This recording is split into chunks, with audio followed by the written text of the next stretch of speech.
Assalamualaikum warahmatullahi wabarakatuh. Nama saya Nibras Anwar Fikri Anaska dan partner saya Sabrina Zagaisyani dengan NIM 25105111094. dan NIM saya 251051178 ingin mempresentasikan proyek UAS algoritma pemrograman kami yang berjudul Last Heaven. Jadi Last Heaven ini adalah sebuah game simulation survival yang bertujuan untuk eh, bertahan selama-lama mungkin dalam shelter yang kita akan urus. Jadi pada em, yang pertama kami menggunakan struct dan object oriented programming. Pada game ini digunakan konsep object oriented programming atau OOP untuk mengelola data dan logika permainan secara terstruktur. Struct digunakan untuk mempresentasikan objek dalam game seperti Survivor, Resources, dan Building. Lanjut ada vektor array dinamis digunakan untuk menyimpan data yang jumlahnya dapat berubah selama permainan berlangsung. Contohnya adalah jumlah survivor yang dapat bertambah ketika merekrut anggota baru, atau berkurang ketika mati akibat serangan zombie. Lalu ada map associative container, digunakan untuk menghubungkan nama bangunan dengan pekerja yang sedang ditugaskan pada bangunan tersebut. Penggunaan ini membuat program lebih fleksibel dibandingkan array biasa. Lanjut ada function. Program dibagi menjadi banyak fungsi agar setiap sistem memiliki tugas yang jelas. Misalnya fungsi next day hanya menangani pergantian hari, sedangkan zombie attack hanya menangani serangan zombie. Lalu percabangan atau selection digunakan untuk menentukan keputusan yang terjadi selama permainan. Contoh, jika makanan habis, maka kesehatan survivor berkurang. Jika material cukup, maka bangunan dapat dibangun. Dan jika kekuatan survivor lebih besar, maka zombie akan dikalahkan. Lanjut akan dibacakan oleh partner saya. Selanjutnya terdapat perulangan atau loop. Perulangan ini digunakan untuk memproses seluruh survivor, resource, dan event dalam game. Seperti contohnya itu mengurangi stamina seluruh survivornya, menampilkan daftar survivor pada UI, dan menghitung total kekuatan pertahanan shelternya. Lanjut. Lalu selanjutnya searching atau pencarian data. Pencarian data ini digunakan ketika sistem harus menemukan survivor tertentu berdasarkan nama atau indeks. Metode yang digunakan itu ada linear search, yaitu memeriksa data satu persatu hingga data yang dicari itu ditemukan.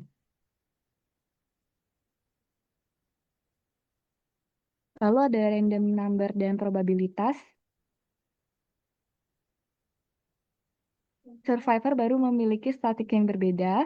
Lalu ada event harian muncul secara acak dan kemungkinan mendapatkan loot saat expedition. Konsep yang digunakan itu random number generator dan probability. Untuk file handling sendiri, data yang disimpan itu meliputi resource dan survivor, lalu ada juga building dan day progress. Konsep yang digunakan file input-output data persistent.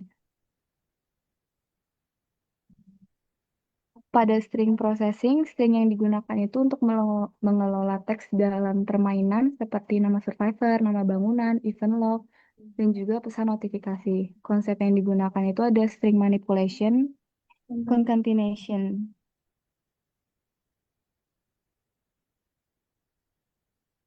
Lalu selanjutnya GUI programmingnya itu kita menggunakan MGUI.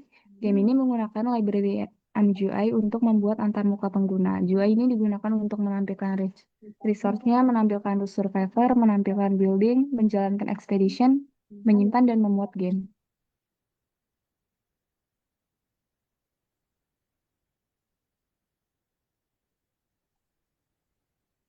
Lalu selanjutnya ada simulasi dan state management. Pada game Last Haven ini, game simulasi survival menggunakan sistem perubahan state.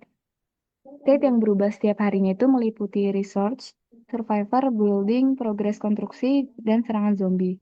Seluruh perubahan tersebut diproses melalui fungsi nextDay yang menjadi inti simulasi permainan. Ini adalah source code yang kami buat untuk membuat game Last Heaven.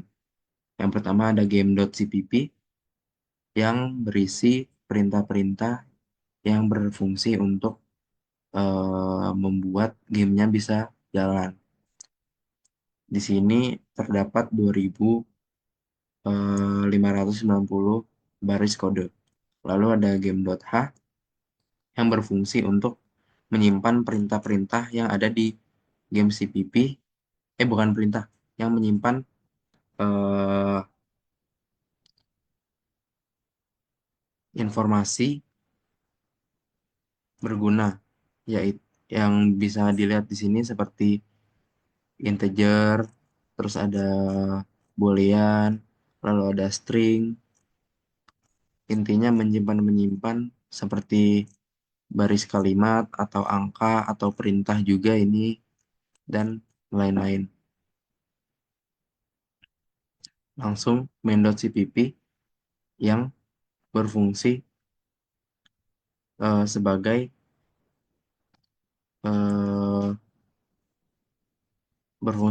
eh, pencetak GUI yang kami gunakan. Yang yang kami gunakan adalah IMGUI. Di sini game.cpp di awal-awal terdapat perintah pada dewan, yaitu untuk eh, mengkasih statistik pada hari pertama. Di sini ada total ZMT, total recruit, total expedition, dan lain-lain.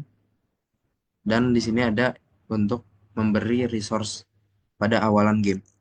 Lalu di sini ada build farm untuk membangun farm, build clinic, build resort, dan lain-lainnya. Di game.h, seperti yang tadi saya bilang, untuk menyimpan informasi-informasi dalam game dan perintah-perintah. Lalu eh, di sini ada main.cpp yang berguna untuk seperti yang saya bilang tadi mencetak GUI yang kami buat. Lalu di sini ada folder save dan folder eksternal yang akan dijelaskan oleh Sabrina Zagesani.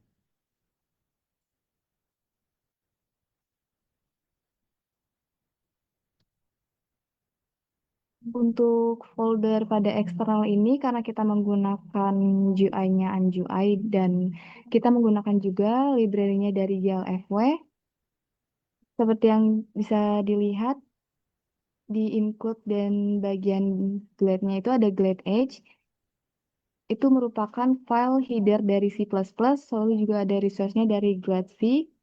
Lalu untuk library GLFW-nya itu kita pakai GLFW3 yang yang jenisnya itu header H++. Lalu juga ada GLF3 native. Kita juga menggunakan pada InGUI-nya itu ada backend seperti yang ada di foldernya backends itu.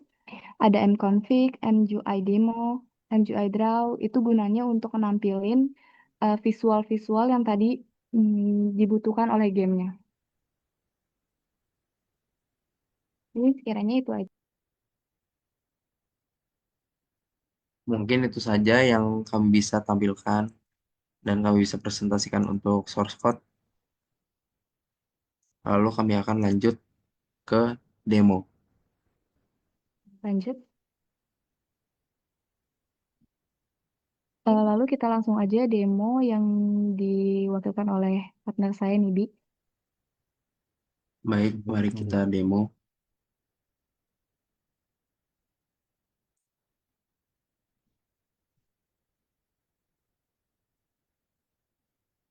Nah, pada game ini yang pertama yang pertama kali terjadi ketika kita membuka game ada tampilan judul gamenya, lalu ada new game, load game, exit.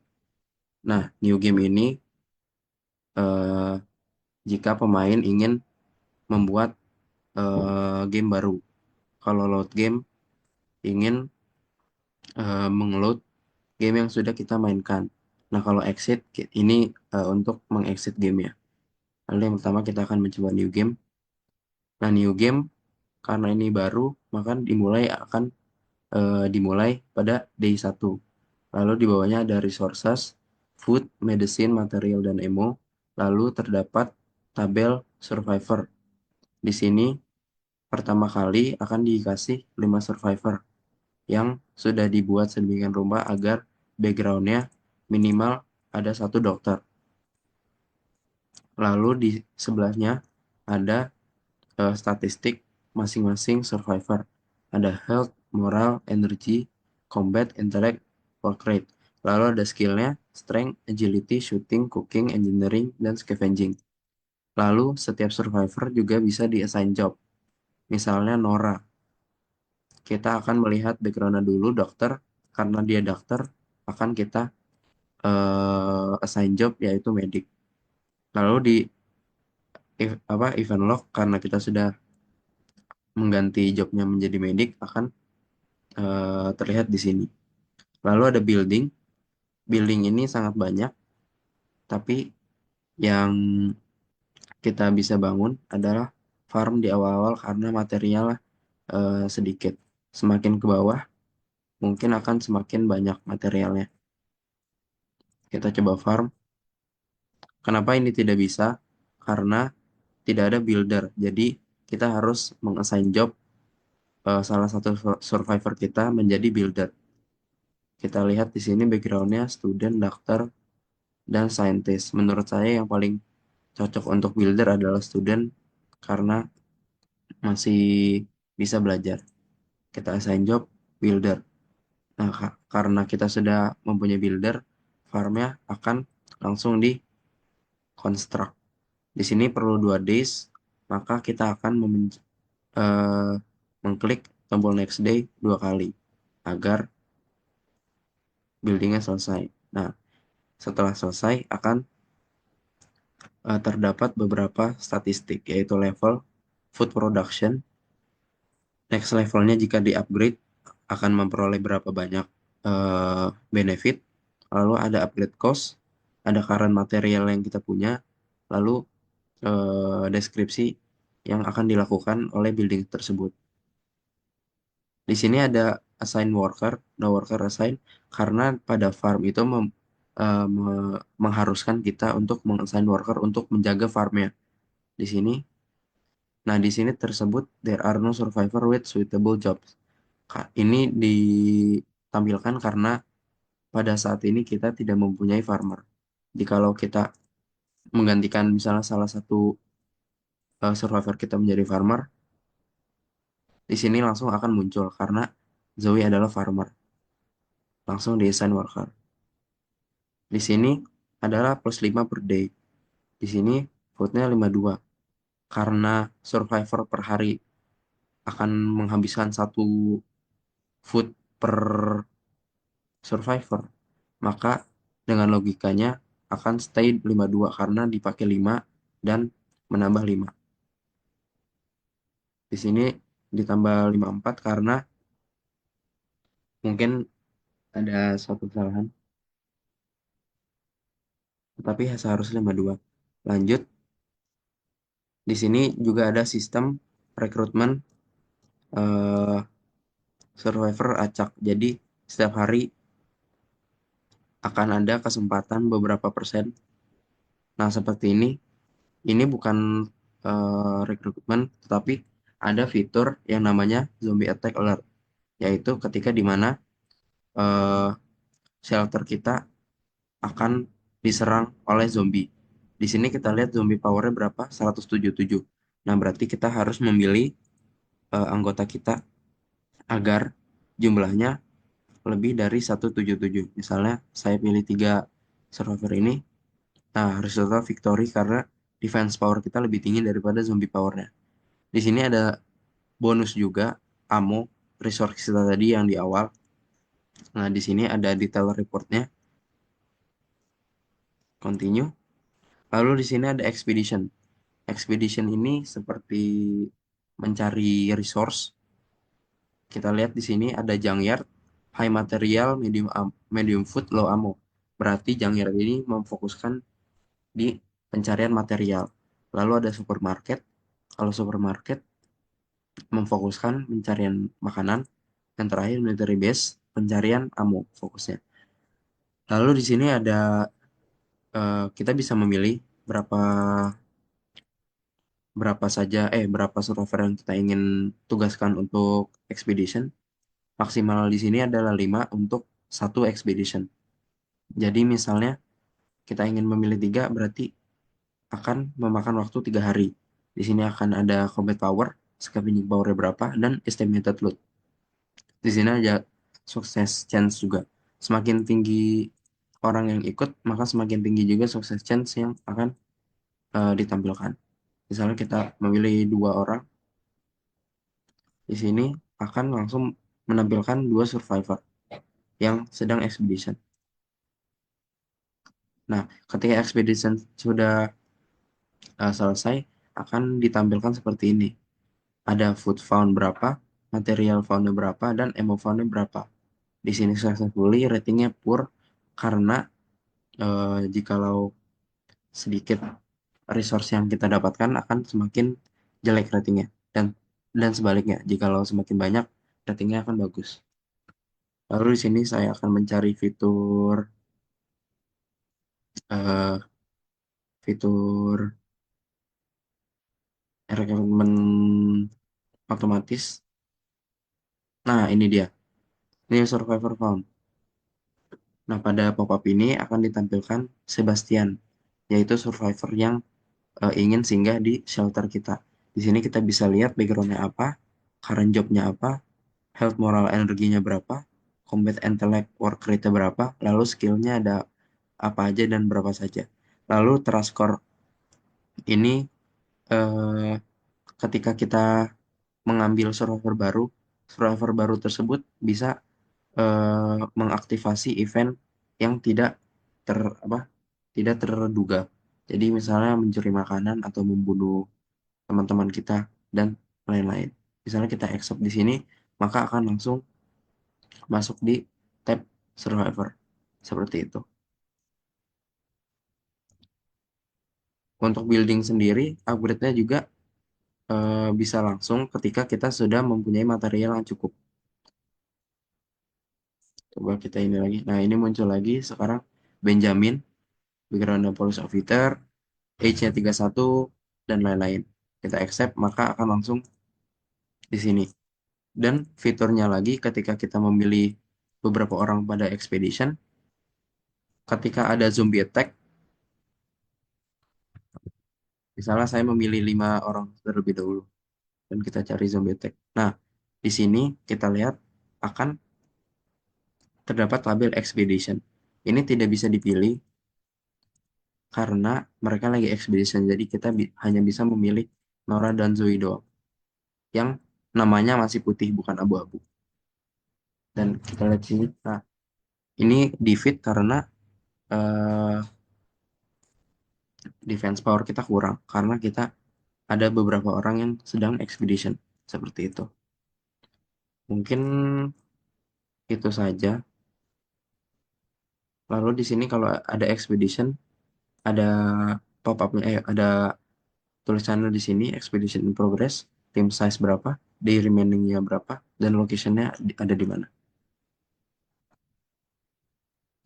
Lalu kalau tombol exit to menu ini ada save dan exit, exit without saving. Kalau kita memilih save dan exit, game yang kita akan game yang kita sedang mainkan ini akan tersave dan bisa di load pada eh, game berikutnya. Misalnya kita save dan exit, load game. Nah, maka akan muncul game yang terakhir kita main. Jika kita jika kita memilih eh, exit without saving, karena ini day 33 seharusnya akan day 30 load game. Nah, seperti ini kita menload game yang kita terakhir save. Kalau cancel ya, cancel exit to menunya. Mungkin itu saja game yang kita buat dan demonya berakhir. Kalau tombol exit langsung exit game ya.